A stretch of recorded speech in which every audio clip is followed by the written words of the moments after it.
Okay, everybody. Unit 7, Lesson 77, Divergent evolution, Convergent evolution, and coevolution. There's only three different types to categorize, three types of evolution. We're going to do one at a time. Shouldn't take too long. Here we go. All right. The first form of evolution we're going to distinguish from the others is divergent evolution. In divergent evolution, you have two groups of the same species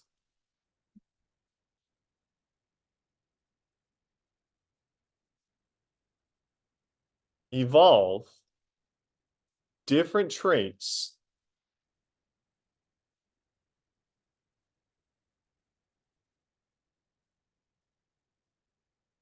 within those groups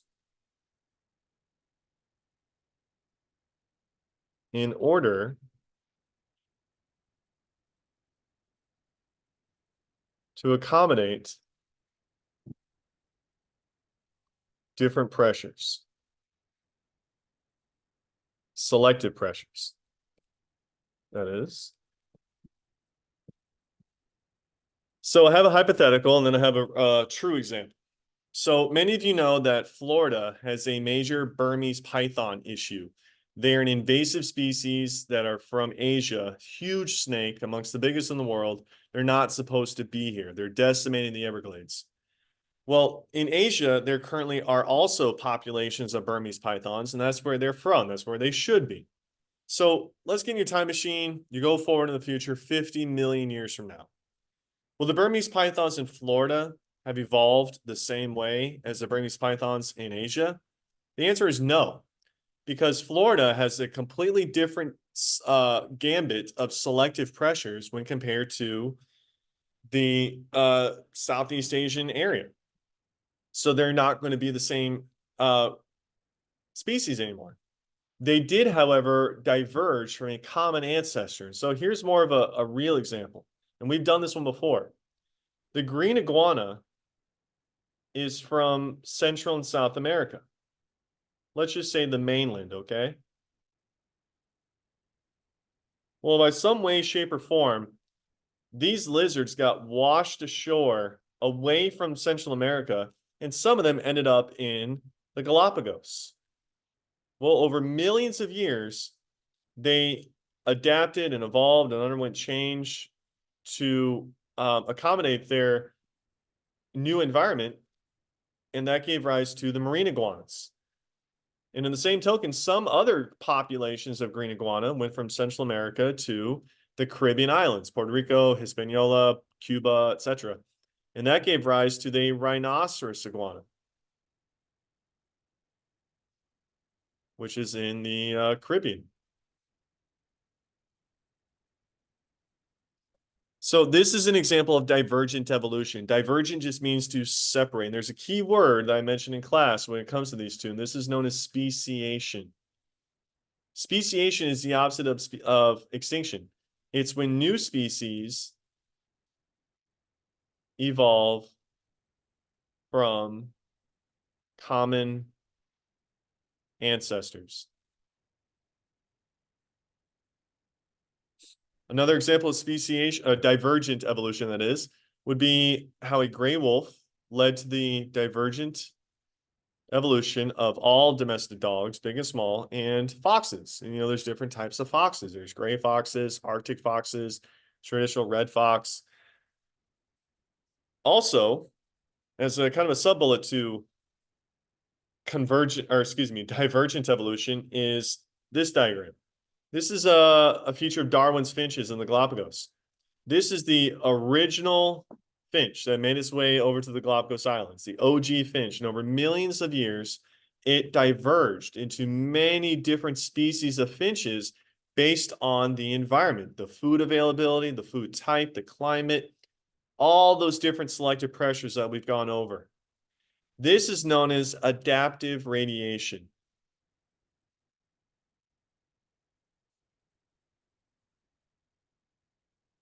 Now, in this context, radiation doesn't mean nuclear power, like radiation from a bomb. It means to spread out. And I'll use it in an example, in a sentence. When a male peacock attracts a female peacock, he radiates his tail feathers to attract her. So radiate just means to spread out. This is the rapid increase in the number of species with a common ancestor,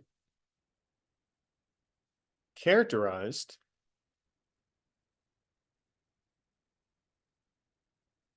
by great ecological and morphological diversity. So if you look at all these birds, they all look very different from each other, but they all have a common origin. That's divergent evolution. But when it's really amplified and you get many different species, all originating from a common ancestor, that's going to be adaptive radiation. They're spreading out to adapt to their own environment. Okay, you want to jot that down? All right, let's move on to the second. Next is going to be convergent evolution. Converge means to come together. Here we have two or more distinct, that means different, species share traits not due to a common ancestor.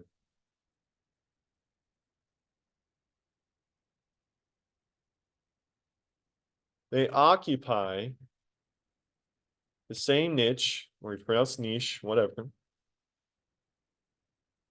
in their own unique habitat. Remember that your niche is your job. It's your purpose. So here's the thing I really want you guys to understand here.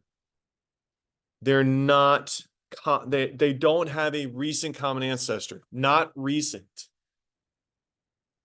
So their evolution is independent of others. But I want you to observe my three organisms here. Here I have a dolphin. This is a mammal. It's alive today. Here's a type of shark. Let's just say a great white shark. This is a fish. And then here's something you may have never seen before. This is called an ichthyosaurus. It translates into fish lizard. Ichthy means fish and saurus means lizard. This is a reptile and it's extinct. Now, the shark has been around for 420 million years to present. It's the oldest amongst the three of these. The ichthyosaurus was around from 250 million years ago to 90 million years ago, and it is extinct.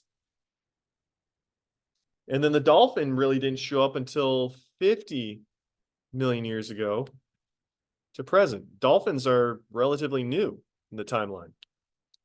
So here's my point that I want to share with all of you. Why do they all have similar bodies? They're very aerodynamic.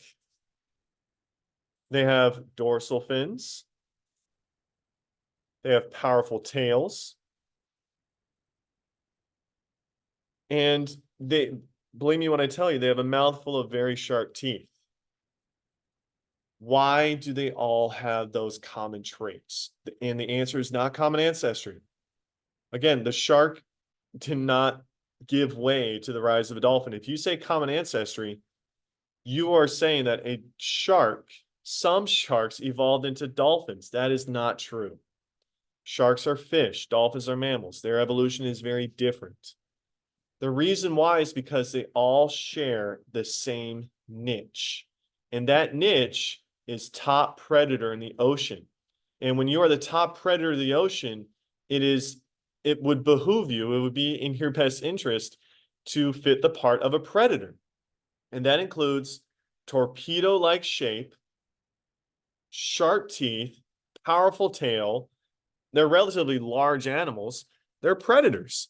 So convergent evolution means they're not evolving the same way because they have common ancestry or homologous structures. They're evolving the same way because they have the same niche, the same job. I have several other examples. I hope to really make this clear for you. This is a Florida panther. It's a cat, or more precisely, it's a feline. It is a top predator here in Florida. And this is a fossa. We watched that in Madagascar. It's a mongoose. It's the top predator on Madagascar. No big cats made it to that island. But if you look at them, they look really similar. They have a long tail. They have walk on four legs. They have claws, sharp teeth. They're predatory. Why did they evolve the same way? The answer is because they share the same niche. A Florida panther is to Florida what a fossa is to Madagascar. It's the top predator. Okay, I have other examples. If you look here, this is a pill millipede versus a pill bug. The pill bug is actually a crustacean, like a lobster, crab, shrimp. They are not related. Look at their names: Glomeris marginata, Armadillidium vulgare. They're not really related. But why do they have very similar structure in their anatomy? The answer is not common ancestry. The answer is they fill the same niche in their own little part of the world. They have the same job. Here's yet another example. In North America, you have a giant armadillo. South America, you have a giant anteater. In Africa, you have a pangolin. And in Australia, you have a spiny anteater, also called an echidna. An echidna is a really weird animal. If you're a Sonic the Hedgehog lover, this is what Knuckles is supposed to be. All four of these, other than being mammals, the relationship stop there. I mean, think about it. This guy's in Australia, Africa, South America, North America. They're separated by oceans. They're not really related, but they all have the same traits. They have very powerful forearms for digging. They have a long jaw, which has a little hole to stick out their super long tongue to stick into ant hills and termite mounds to get all the bugs. And their powerful digging claws are meant to dig away at ant hills and termite mounds to get all the bugs they can. These animals are called myrmecophagous mammals. Really weird name.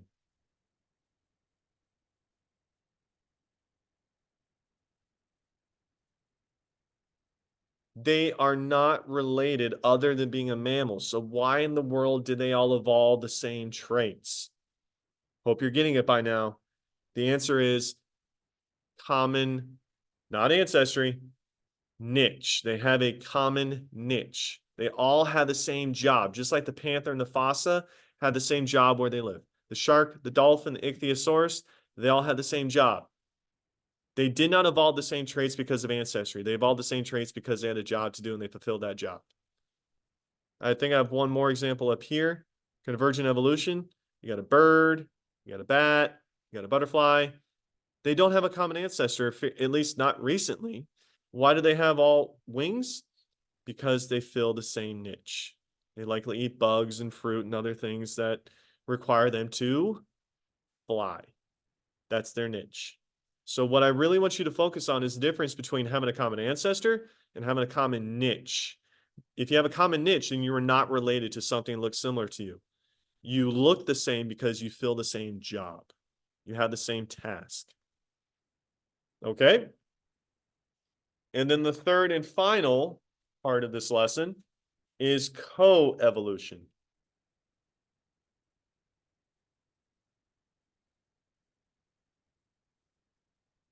Coevolution is like mutualism, but on a whole nother level. A lot of you may know that mutualism is where two species have a relationship where both benefit from each other.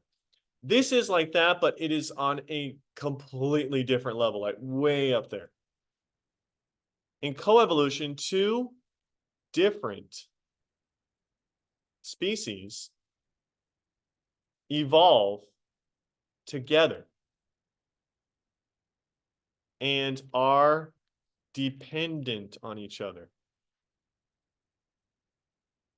That means one would die without the other. So I have several examples here to hopefully make this make sense to you. Here we have pollinators, hummingbirds, butterflies, bees, and flowers. Flowers could not, there's a lot of species of flower that must have a pollinator to transport pollen from flower to flower. If that did not happen, the flowers are dead.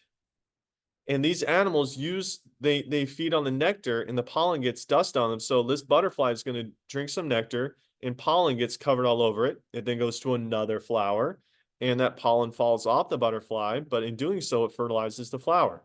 They need each other. The flowers need the pollinators to reproduce, and the pollinators need the flowers for food. Without each other, they would die. Now, the butterfly has a tongue, and the hummingbird has a tongue and a beak.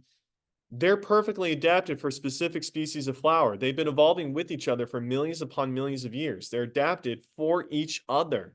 That's co-evolution.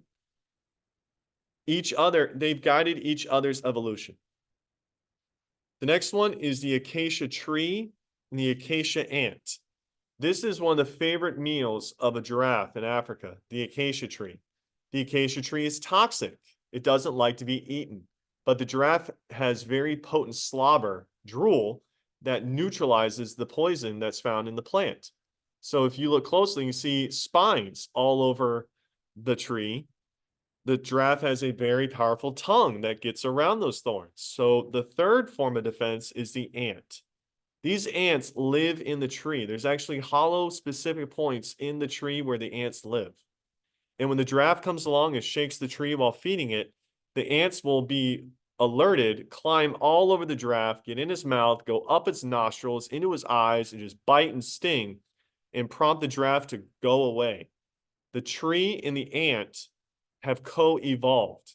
They have driven the evolution of each other. They've influenced each other's evolution. Another is this moth species in the Darwin orchid. When Darwin found this orchid, he saw that the nectar is found way down here. And he knew that there had to be some creature out there that had the ability to go way down into that orchid to retrieve the nectar. And sure enough, there was. They found this moth with an extremely long tongue that is capable of going deep down into that orchid to retrieve nectar for itself. That moth would not have evolved that tongue if not for that orchid. They are co-evolved. They influenced each other's evolution. And the last example I have, and I'll show a video of this in class, is the carpenter ant and the fungus. There are certain parts of the world, I want to say South America, but I'm not entirely sure, South America or Africa, where there is a species of ant called carpenter ants. And what they do is they go around the forest and they use their pincers to chop up pieces of leaves. And they bring them back to the nest. The reason they bring them back to the nest is they bring them to this fungus. Now, a fungus is a decomposer. The fungus is capable of it's a heterotroph, but it decomposes. It takes organic matter and breaks it down into its most basic components. By doing this, the fungus is basically fed. The ant basically feeds it. But in return, the fungus produces a type of nectar that the ants eat and they feed to their young. This has been going on for more than 40 million years. The fungi have given up their autonomy, their independence, and they need the ant. And the ant needs them. This is far beyond mutualism. This is, as I said, mutualism on a whole nother level. They have influenced each other's evolution. The fungus depends on the ant to bring it pieces of leaves that the fungus will then decompose and turn into a nectar, a type of dew, and the ant eats that for food and nourishes its own young with that dew. And so they really do need each other. Again, this is mutualism on a much higher level. Okay, that is all three. Be sure you study that and you're able to discern and differentiate coevolution, convergent evolution, and divergent evolution. That's it.